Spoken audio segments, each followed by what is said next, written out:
If you're thinking about selling your home in Mississauga or Oakville, don't do it until you watch this video. As one single factor, well, it can cost you serious time, money, and that offer you really wanted.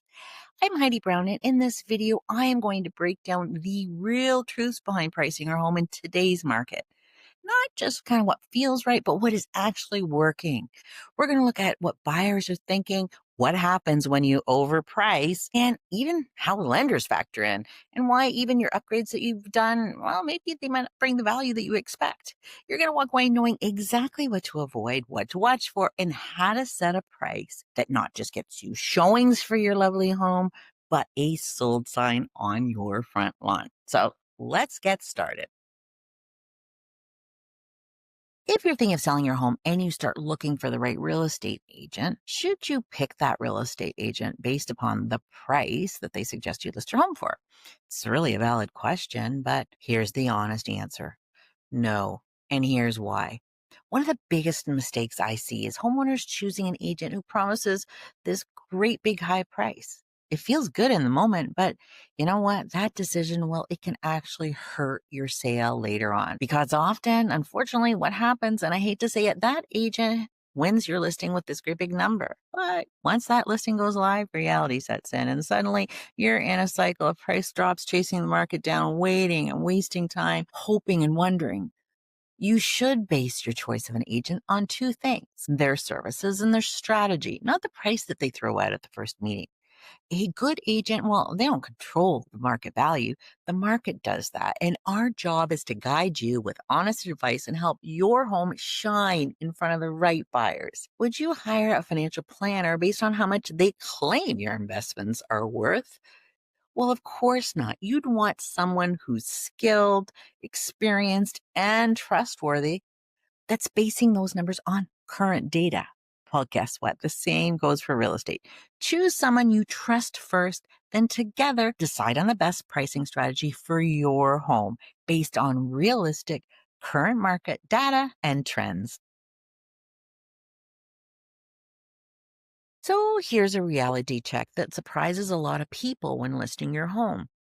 If you overprice your home even just a little bit, you run the risk of it sitting on the market way too long and it becomes stale and no one wants it.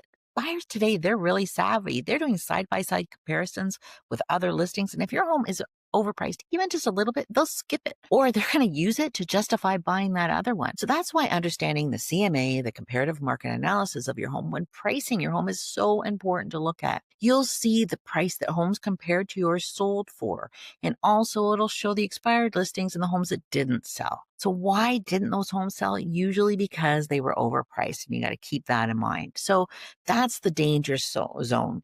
Pricing your home too high and your home could be in that unsold category too. But when you price your home at market value, you're more than likely to attract the right buyers who will act quickly, the ones who are ready to make an offer. It's kind of like fishing in the right part of the lake. Go where the buyers or fish already are, not to where you hope they'll swim to one day.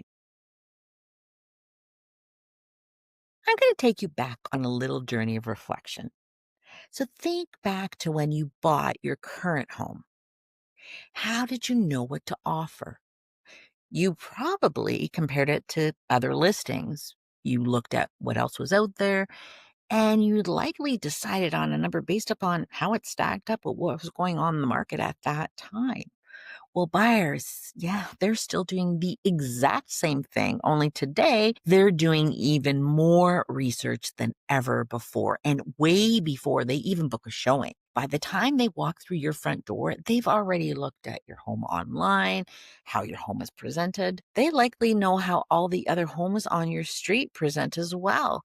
And some of them even consult apps to tell you which way the sun is shining at certain times of day into your home. And this is the big one. They've actually been checking out the competition. So they've seen the photos, they've visited the floor plans, and they know the price points. And that's why your asking price, it needs to make sense in today's market, not last year's market, and definitely not the 2022 market. But the market right now is what we've got to look at. And we look at what's called a CMA, a comparative market analysis, when we're kind of figuring out those numbers. It's like a report card for your home's value and it compares it to other ones. It looks at the location, features, finishes, and most importantly, it looks at recent sales. The active listings, the ones that are still for sale, yeah, they tell a story and they show the top end of the pricing usually though, right? It's the solds. Those are the ones that are telling us the real story because that's the one buyers have actually been willing to pay for. And those expired, terminated, and those suspended listings, like those ones that didn't sell, they also tell a story. They kind of tell you what price point didn't work. So the job of a good agent is to present you all of this and ensure you understand the current local market and to help you arrive at the right price to sell your home now. So let's say when you go to list your home, even after you review all the numbers, you decide to shoot high with your listing price and a buyer actually bites. Great news, right? Well, not so fast because there is someone else involved who gets a say in all of this, and that's the lender. So even if the buyer is willing to pay your higher price, their mortgage still has to be approved by their lender.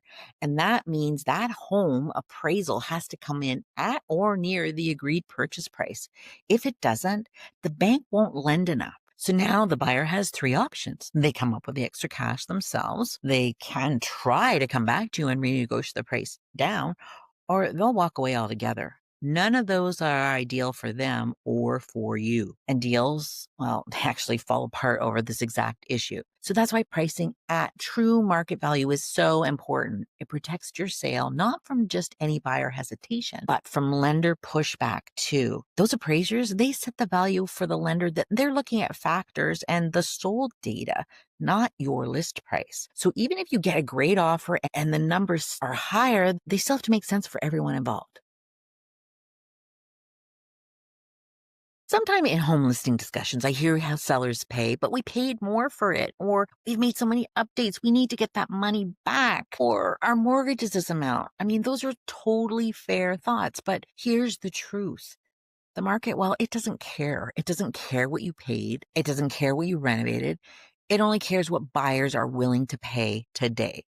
Here's a simple example. If you inherited your home and you paid $0 for it, would you list it for $0? Of course not. You'd still try to get market value. It works the same way in reverse. So just because you spent more on your home, perhaps in the peak of the market, or you did additional improvements, it doesn't automatically raise its value. Buyers don't pay for what you put into the home. They pay for what they're going to get out of it and what the market around you supports. So what about all those upgrades you've made on your home? Do they really add value? Well, sometimes yes, and sometimes no. Major renovations like an extra bathroom, a kitchen overhaul, a finished basement, or maybe some major structural changes, those can absolutely increase value. But the more cosmetics updates or maybe personal design choices, those don't always translate into a higher sales price. So, one way to think about it is when you made those improvements, were you planning on selling or were you just sort of doing them for your own enjoyment? Because if you wouldn't have done them knowing you'd sell soon, chances are the buyer's not going to see them the same way. And here's something else you better consider. If a buyer wouldn't spend that same amount of money on that same update today, they're probably not going to pay that extra for it now. I mean, they may love the work that you've done. They might even comment on it in their showings, but their offer, it's still going to be based on market value and what's actually selling around you. One of the most common things I hear from sellers when setting a price to sell their home is, well, they can always make an offer, right? Sure, they can, but they probably won't unless your price kind of gets them through the door. When your price is right and within the right range, you attract the right buyer, people that are shopping in your range. They're motivated and they're qualified. But if you're even a little bit overpriced, you end up showing your home to the wrong buyers, buyers who are expecting more and they just leave disappointed. And well, those buyers who would actually really love your home, they don't even see it. Why? Because your listing, it doesn't make it into their search criteria when they get their searches online. The online platforms and the agent searches, they're all price filtered. So if your home is even like $1 outside the price range, it doesn't show up and you missed your best shot and your most serious buyers. Again, the importance of pricing it right from the start. A lot of sellers say we can always start high and we can come down if we need to. And sure, that makes logical sense. But here's what really happens.